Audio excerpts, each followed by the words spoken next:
This man is sitting before the United States Congress. He has just been nominated to become Secretary of Defense, the person commanding the most powerful military on the planet. And in less than 10 minutes, he destroyed himself. Live on television, in front of the entire country. And he was still confirmed, still got the job. Watch what happened and ask yourself, what does this say about the man who put him there? Senator, I was falsely charged, fully investigated, and completely cleared. So you think you were completely cleared because you committed no crime? That's your definition of cleared? You had just fathered a child 2 months before by a woman that was not your wife. I am shocked that you would stand here and say you're completely cleared. Can you so casually cheat on a second wife? Before we go further, you need to understand who this man is. Pete Hegseth, Trump's pick for Secretary of Defense, the man who would command millions of soldiers, the man with his hand near the trigger. And that man hid everything from Trump while being considered for the job. He hid a criminal complaint. He hid a criminal investigation. He hid a cash settlement. He hid a non-disclosure agreement. Trump knew none of it when he signed off on the nomination. But Hegseth knew, and he chose silence. Now watch how Senator Tim Kaine strips it all away, one layer at a time. Thank you, Senator Sullivan. Thank you, Senator Kaine. Thank you, Mr. Hegseth. I'm looking forward to this opportunity to talk. I want to return to the incident that you referenced a minute ago that occurred in Monterey, California in October 2017. At that time, you were still married to your second wife, correct? I believe so. And you had just fathered a child by a woman who would later become your third wife, correct? Senator, I was falsely charged, fully investigated, and completely cleared. So you think you were completely cleared because you committed no crime. That's your definition of cleared? You had just fathered a child 2 months before by a woman that was not your wife. I am shocked that you would stand here and say you're completely cleared. Can you so casually cheat on a second wife and cheat on the mother of a child that had been born 2 months before, and you tell us you are completely cleared? How is that a complete clear? Senator, her child's name is Gwendolyn Hope Hegseth, and she's a child of God, and she's 7 years old. And she was, and you cheated on the mother of that child less than 2 months after that daughter was born, didn't you? Those were false charges. Well, it was fully investigated, and I was completely cleared. And I'm so grateful for the marriage I have to this amazing woman behind me. You've admitted that you had sex at that hotel in October 2017. You said it was consensual, isn't that correct? Anything? You've admitted that it was consensual, and you were still married, and you just had a child by another woman. Again, how do you explain your judgment? Completely false charges against me. You fully investigated, and I was completely clear. You have admitted that you had sex while you were married to wife 2 after you just had fathered a child by wife 3. You've admitted that. Now, if it had been a sexual assault, that would be disqualifying to be Secretary of Defense, wouldn't it? It was a false claim then and a false claim now. If it had been a sexual assault, that would be disqualifying to be Secretary of Defense, wouldn't it? That was a false claim. So you talking about a hypothetical. So you can't tell me whether someone who has committed a sexual assault is disqualified from being Secretary of Defense?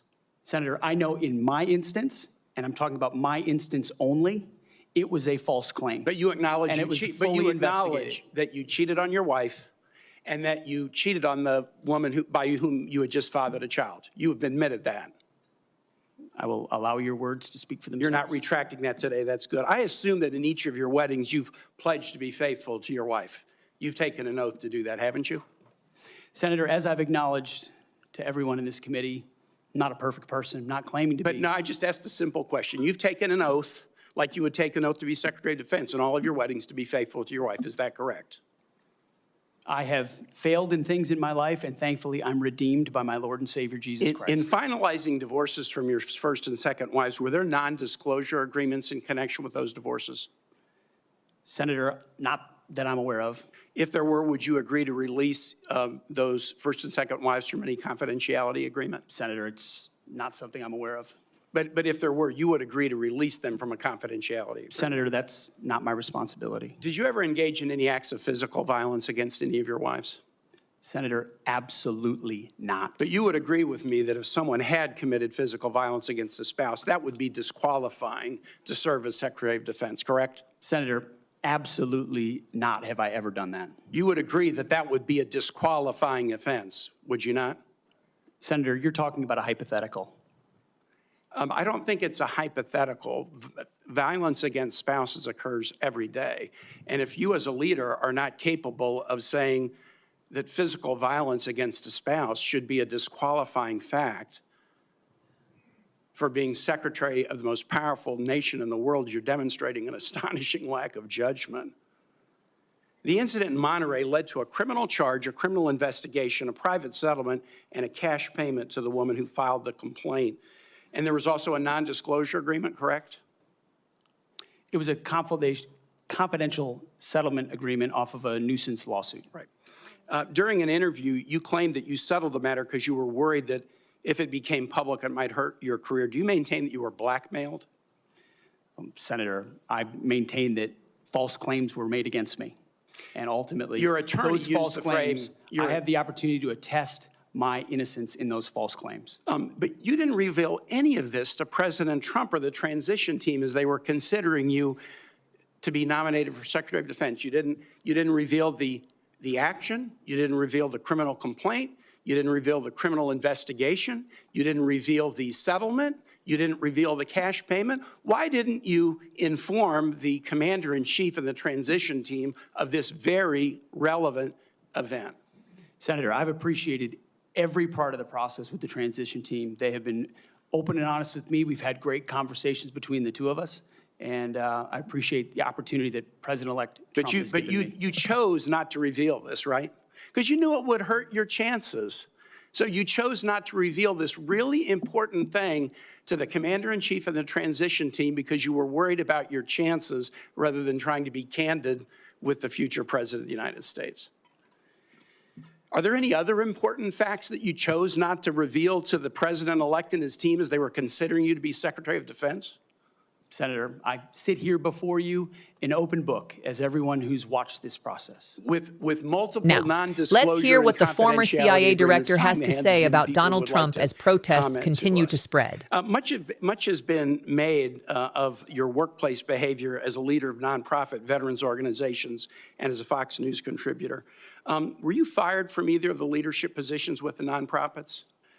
I was the leader. I was the CEO of Concerned Veterans for America and the executive director of Vets for Freedom. Were you fired from either of them? And I was never fired from a veterans organization. Do you have non-disclosure agreements with either of those organizations? Not that I'm aware of, Senator. Many of your work colleagues have said that you show up for work under the influence of alcohol or drunk.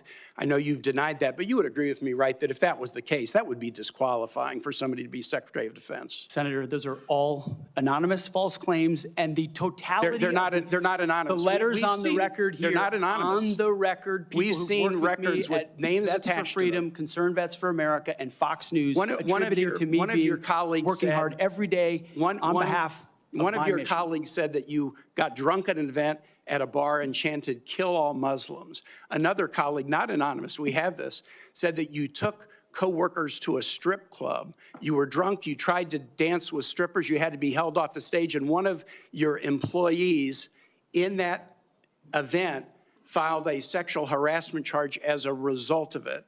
Now, I know you denied these things, but isn't that the kind of behavior that, if true, would be disqualifying for somebody to be Secretary of Defense? Senator, anonymous false charges. They're not anonymous. And I'll just conclude and say this to the chairman. You claim that this was all anonymous. We have seen records with names attached to all of these, including the name of your own mother. So don't make this into some anonymous press thing. We have seen multiple names of colleagues consistently throughout your career that have talked about your abusive actions, Chairman, attitudes, I think he's words, over and his time. statements He's way to women. over his time. I now yield. Let me break this down, piece by piece, because a lot just happened and you need to see the full picture. First, the completely cleared shield. Hegseth repeated one line over and over. I was falsely charged, fully investigated, and completely cleared. Sounds solid, until Caney exposed the trick. Being cleared of a criminal charge does not mean you didn't cheat on your wife. Those are two completely different things. And Hegseth never denied the affairs. He just kept cycling back to that one line, over and over, like a broken record running out of track. Second, the NDAs he wasn't aware of. Caney asked directly, Were there non-disclosure agreements in your divorces? Hegseth said, not that I'm aware of. Caney pushed. If there were, would you release your ex-wives from confidentiality? Hegseth said, that's not my responsibility. That is not the answer of an innocent man. That is the answer of someone protecting something. Third, the domestic violence question he refused to answer. Caney asked a simple yes or no. Would physical violence against a spouse be disqualifying for Secretary of Defense? Hegseth called it a hypothetical. The man about to command the most powerful military on earth could not bring himself to say hitting your wife is wrong, not because he didn't know the answer, but because answering yes would open the next door. Fourth, what he hid from Trump. This is the part that matters most. Let's be precise. Hegseth did not disclose the criminal complaint, did not disclose the criminal investigation, did not disclose the cash settlement, did not disclose the non-disclosure agreement. When Caney asked why, Hegseth talked about a great process with the transition team. Caney cut straight through it. You chose not to reveal this because you knew it would hurt your chances, correct? Hegseth did not deny it. Fifth, the anonymous witnesses with names attached. Hegseth dismissed everything as anonymous false charges. Caney came back with, they are not anonymous. We have records with names, including the name of your own mother. His own mother. Pete Hegseth's own mother is one of the people on record. And he still called it anonymous. Here is the complete picture. Look at it straight. A man with a criminal complaint, a criminal investigation, a cash settlement, multiple NDAs, documented workplace misconduct, a sexual harassment complaint, and his own mother's name in the file, hid all of it from the person nominating him to one of the most powerful positions on the planet. Trump didn't know when he signed off. And when it all came out, nothing changed. This was never about qualifications. This was never about integrity. This was about loyalty. And who gets protected? Drop a comment below. Tell me what you think is actually being covered up here. Share this, because stories like this don't get to disappear.